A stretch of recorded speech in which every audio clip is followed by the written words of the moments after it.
creo que lleguemos a entender la magnitud de lo que puede representar el suicidio para cada uno, o a modo de liberación o a modo de condena, o como te comento, la enfermedad. Es decir, hace tiempo, antiguamente, la Iglesia contemplaba 4 estados del alma a partir de la muerte. Es decir, el cielo, el infierno, el limbo, como habéis comentado, y el purgatorio.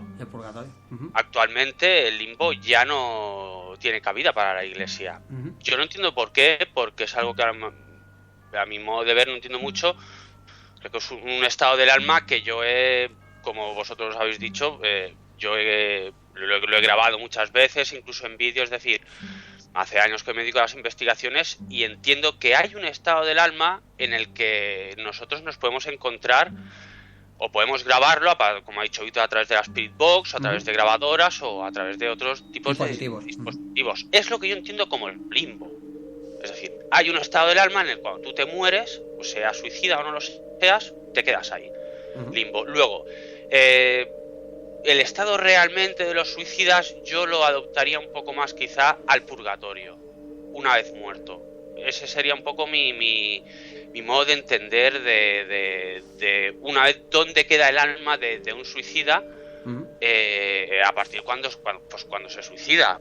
Porque claro, no es muerte natural. Muerte natural pues entenderíamos que, hablando de la perspectiva de la Iglesia, o vas al cielo, que es lo más común, al infierno es muy difícil según la Iglesia ir, ¿no? A no ser que pues cometas unos 3 pecados mortales, de pecar contra el Espíritu Santo, pecar contra Dios. Es decir, hay una serie de normas muy estrictas que son las que te llevarían a estar en el estado de alma, que significa estar en el infierno. Realmente irías al cielo. La Iglesia no contempla que los suicidas, al igual que la vida es un regalo que se te da, y que tú no eliges cuando naces, la Iglesia contempla que no puedes elegir cuándo morir. Es decir, igual que la vida es un regalo que se te da, la vida tiene que ser un regalo que se te quita. Por eso la Iglesia no contempla que el suicidio sea algo aceptable.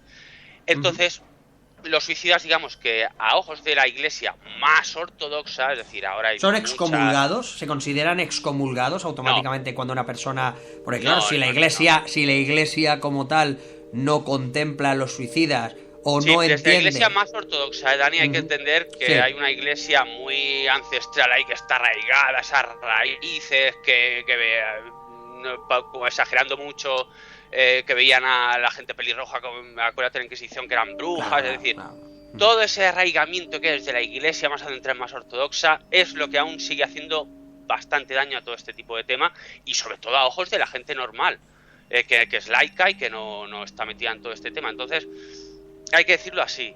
Pero actualmente hay muchas reformas, hay mucha más visión de una manera más amplia en torno a todo este tema. Porque ya os he hablado, mucha gente que se suicida, no porque decide que está deprimida y que porque le ha dejado la novia, o porque o ha quebrado en bolsa. Es decir, hemos las quiebras de bolsa, la gente que se tira, hemos escuchado muchas noticias de esta, ¿no? Que se tiraban por los balcones ahí en Nueva York y en un montón de sitios. Es decir, no es todo esto. Hay gente que se suicida porque tiene enfermedad o por otras causas. No es lo mismo, no es lo mismo el suicidio en este caso vinculado con la intención de quitarse de en medio, en su defecto, porque no soportas la presión o lo que te sucede, y otra cosa bien distinta en este caso, pues por depresión, etcétera. Estamos hablando de o enfermedad en su defecto. Que no somos perfectos y que nos vemos superados en...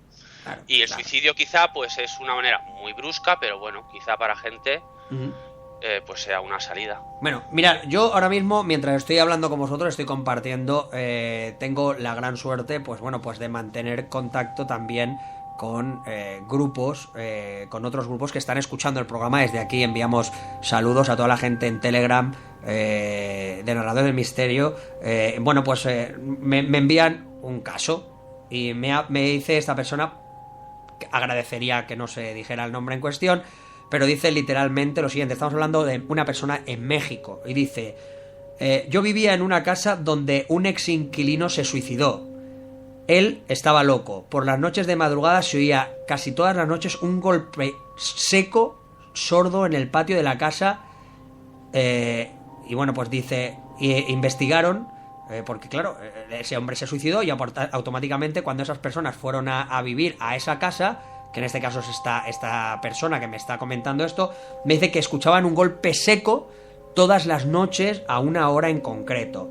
Investigando, dice, se pusieron en contacto con diferentes grupos, investigando descubrimos que se había ahorcado en el patio de la casa una persona, justamente comenta en una palmera que había en ese patio de la casa. Dice, en la carta de despedida pedía perdón a su madre por la decisión que había tomado de quitarse la vida. Dice, cuidado, porque aquí es donde viene lo fuerte, y ahí es donde yo quiero saber también la opinión, en este caso, de los miembros de la mesa, Víctor, Fran, Silvia, Misael, cuando dice lo siguiente: el espíritu de esta persona que se mantenía en el lugar se apegó de una manera horrible a mi madre porque a posteriori supimos que le recordaba a su madre, la cual ya lógicamente no vivía en el lugar. Esa persona, ese fallecido, esa persona, esa entidad, le robaba de manera drástica su energía. Todo el tiempo la madre de esta persona decía que estaba triste, apagada, no tenía ganas de hacer nada, estaba perdiendo poco a poco, era como si estuviera perdiendo la vida. Dicen que pidieron ayuda a un guía espiritual, personas en este caso, y al final lo que sucedió, bueno, dicen que inclusive un medium estuvo en el lugar y le decían, en este caso, esa entidad que no se quería marchar del lugar porque aquella era su casa y porque allí vivía su madre. De hecho, estaba contemplando a la madre de esta persona como si fuera su madre. Hicieron, comenta, rituales con salvia, preparación para que esa persona, a ayudarla a continuar su camino y a seguir hacia adelante. Y dice que lo curioso de todo esto, apunta, lo último que me apunta es: tuvimos que plantar un árbol nuevo en la casa, justo en el lugar donde había la palmera, donde había la palmera que antes había ahí mismo. Además, apunta que la palmera, cuando sucedió el acontecimiento, la habían quemado. O sea, quemaron la palmera no ellos, sino las personas que vivían en el lugar en cuestión. Y lo más curioso es que dice, también y apunta, de que además de que a su madre le quitaba la energía, dice, a mí me odiaba porque decía que le recordaba a su novia por la cual se quitó la vida. Yo creo, Fran González, o sea, de verdad, le doy las gracias a esta persona que nos ha enviado este asunto en cuestión. Dice que fue algo bastante fuerte e impactante para la familia porque, claro, lógicamente eran acontecimientos que estaban viviendo y fenomenología que estaban viviendo in situ en el lugar. Y al final, bueno, Fran González, yo creo que damos las gracias en este caso a los oyentes por aportarnos pues casos tan espectaculares como este que acabamos de relatar, ¿no, compañero?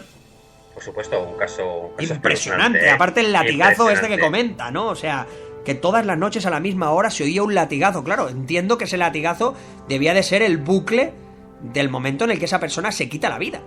Del salto ahorcándose.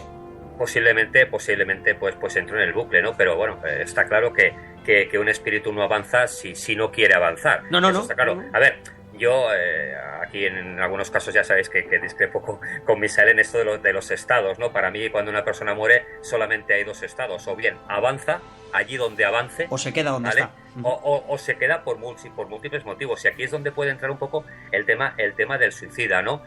A ver, el suicida se puede suicidar por tres motivos principalmente, ¿no? O bien por un desespero, por algo que le ha desesperado en un momento determinado, o bien, lógicamente, por una enfermedad, o bien por esas personas que reivindican ese suicidio asistido, ¿no? Personas con unas enfermedades tetraplégicas o de cualquier otro tipo, que ven que su vida realmente no es una vida. Entonces, yo me imagino que depende cómo la persona muere, cuándo muere y qué es lo que sucede en ese momento, que su propio cargo de conciencia, su propia oscuridad o su propia paz es la que le va a permitir avanzar o no. Lógicamente, alguien que arrastre esa culpabilidad en cuanto al suicidio se va a quedar aquí y se va a convertir en una daros cuenta, y me apunta esta persona que os comentaba, la situación fue bastante horrible cuando esta persona decidió quitarse la vida, ya que esta persona vivía, en este caso, vivía sola, ¿vale? Y este hombre vivía solo, y lo que comenta aquí, puntualmente la madre venía a visitarlo. Lo que sucedió fue que cuando él murió, su cuerpo estuvo en esa situación, o sea, colgado durante una semana. Una semana. Y fueron los vecinos, en este caso, era un patio trasero, fueron los vecinos los que notaron extraño no verlo, los que se asomaron al patio trasero, en este caso, de la casa en cuestión, unos vecinos que vivían enfrente, los que se lo encontraron allí, después de una semana. Víctor, yo creo que es un lugar, vamos, es un lugar que debe de haber una carga energética tan brutal que, vamos, yo estoy seguro de que en aquel momento, además, mira, me apunta inclusive la edad, 19 años. Víctor, increíble el caso en cuestión, ¿no, compañero? La verdad es que es un caso bastante dramático. Muy dramático, una carga dramática brutal. Además, tan joven, pensar ya que su vida no tiene ningún sentido y quitarse la vida. Y a mí, sobre todo, lo que más me sorprende del caso, ahora que nos lo has leído, es cómo se apegó a la madre de esta persona, por pensando que era su propia madre. Y cuidado, y a esta, en este caso, es una chica, me lo está comentando una chica, me dice que a ella decía que en contacto con la medium la odiaba porque pensaba que era la novia. Víctor, sí. Es increíble. Es algo, a ver, a mí que me odie una entidad, no, pero eso de que me confundan con alguien que yo no soy, si es algo, yo no sé Misael si le habrá pasado a él. A mí sobre todo me pasó también en un sanatorio, para variar, que a mí me estuvieron confundiendo con un médico. A mí me llamaban doctor directamente. Increíble. Y en una investigación, si yo no estaba hablando con ellos, a través de la Speedbox, esta entidad no quería comunicarse con los demás investigadores. Además, la entidad, se puede decir, se llamaba Ana, pues siempre era la misma entidad las 3 veces que iba al sanatorio este. Y era curioso, yo realizaba preguntas y mientras yo estuviera realizando preguntas, sí, contestaba. Si la realizaba alguno de los compañeros, si era cualquier otra persona, no respondía. No contestaba. O sea, de algún modo sí se vinculaba, puede verse, tenía algún vínculo contigo, sí, había generado un vínculo contigo. O me confundía, o me parecería su médico, o mi nombre era igual que el de su médico, porque a mí me decía doctor. O sea, es algo que dentro de la investigación paranormal es increíble. Es bastante, es frecuente. Claro. A mí me ha pasado también en otros lugares también. Silvia Rossi, compañera, yo creo que el caso que nos acaba de contar esta chica en cuestión es un caso increíble. Me ha parecido peculiar el hecho de cómo realizaron el ritual para conseguir ayudar a esta persona para que continuara su camino, ¿no? El tema de la salvia, tener allá pues a personas con capacidades que pudieran en este caso de alguna manera ayudar. Y bueno, la verdad es que me parece incluso maravilloso al final cómo consiguieron, después de, bueno, parece ser, y me dice por aquí, la sanación de la casa duró más de una semana. Y al final, después de hacer entender a esa persona que ya no continuaba allí, de que la madre que él pensaba que era su madre no era su madre, sino que su madre ya no vivía allí, de que esa chica que nos está explicando y relatando esto no era su novia, el hecho de haber hecho todos esos rituales y además sacar esa palmera donde él había llevado a cabo el suicidio en cuestión, arrancarla del lugar y plantar un árbol nuevo, parece que hicieron que los fenómenos desaparecieran, que todo se calmara y ya no volvieron a escuchar pues ese latigazo reiterado que escuchaban noche tras noche. ¿Cómo lo ves, Silvia, compañera? A ver, hay varios rituales para hacer que pasen al otro lado. El problema es que poca gente sabe hacerlos y bueno, pues hacen cosas extrañas. Claro. Y a veces es peor el remedio que la enfermedad. Exacto. En este caso, a mí, aquí hay un tema. Muchas veces, sobre todo los muertos por aquí. Silvia, te escucho mal. Silvia, te estoy escuchando mal. A ver qué es lo que sucede, porque te escucho mal. De golpe y porrazo el micrófono ha empezado a fallarme. Háblame, por favor, a ver si conseguimos escucharte mejor. ¿Silvia? ¿Me escuchas? Sí, te oigo, pero entrecortado. Vamos a ver si conseguimos arreglarlo. A ver, Silvia, coméntame. ¿Me estabas diciendo, por favor, compañera? Sí, que decía ahora genial. Muchas veces pasa que, bueno, muchas veces, no, prácticamente siempre que hay muertes por